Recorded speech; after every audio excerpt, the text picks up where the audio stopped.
On the 12th of July, the Cyrus being seen in the offing,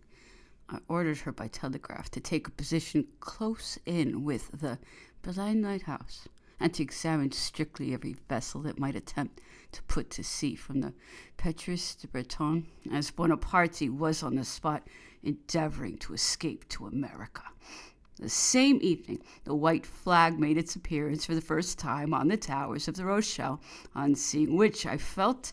it my duty to run to the Basque Roads, accompanied by the Slaney, and having anchored, I hoisted the Bourbon colors at the main top gallant masthead and fired a royal salute.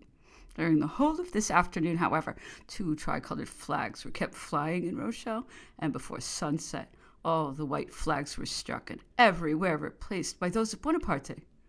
On the 13th of July, nothing of importance occurred except the white flag being once more hoisted over Rochelle, as well as on the Isle of Oleron, to the entire exclusion of the tricolored ensign. We could plainly perceive that the frigates from whom we were distant about 3 miles were perfectly ready to put to sea should an opportunity offer, having their sterns covered with vegetables, their topgallant yards across, studding sail, gear, rope, and numerous boats passing between them and the island the whole day, all indications well known to professional men of preparing for sea. The ships under my command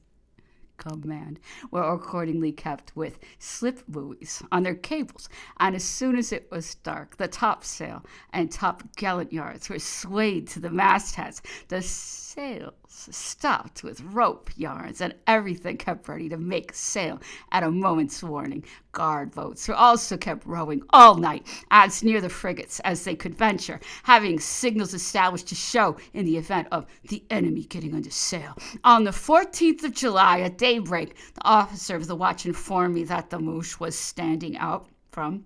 aisle decks, bearing a flag of truce, which I ordered to be accepted. Here it is necessary to mention that the British flag of truce, being a white flag at the foretop gallant masthead, which was also hoisted as a matter of course when Bonaparte was received on board, has by some persons been construed into the Bourbon flag, and thence into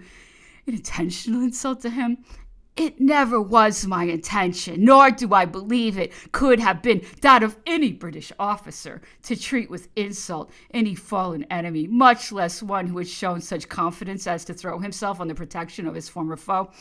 When the schooner the Mouche reached the ship, countless causes came on board, attended by the General Count Lalemant. This meeting was highly interesting to me, as Lalemant had been a prisoner for 3 weeks in the Chameleon under my command in Egypt with whose aide-de-camp he then was, and General Savary, who accompanied countless causes in his first visit to the Bellerophon, had lived nearly as long as Sir Sidney Smith's table with me at the Turkish camp of El Arish, when the convention which takes its name from that place was under discussion, being aide-de-camp to General Say, who negotiated on the part of the French on their coming on board. I made the signal for the captain of the Slaney, being desirous of having a witness to any conversation that might pass. As our communications were chiefly verbal, he arrived while we were at breakfast. When countless causes came on the quarter-deck, he informed me that he was sent off to learn whether I had received an answer from the Admiral to the letter he had brought off on the 10th instant. I told him that I had not, but in consequence of the dispatch which I had forwarded to him, I had not a doubt he would immediately repair here in person, and I was hourly in expectation of seeing him, adding,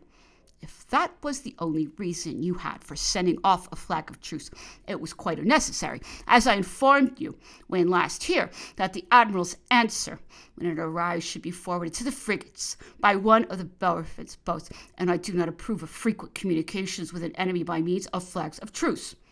I then went into the cabin and ordered breakfast to prevent further discussions until the arrival of Captain Sartorius.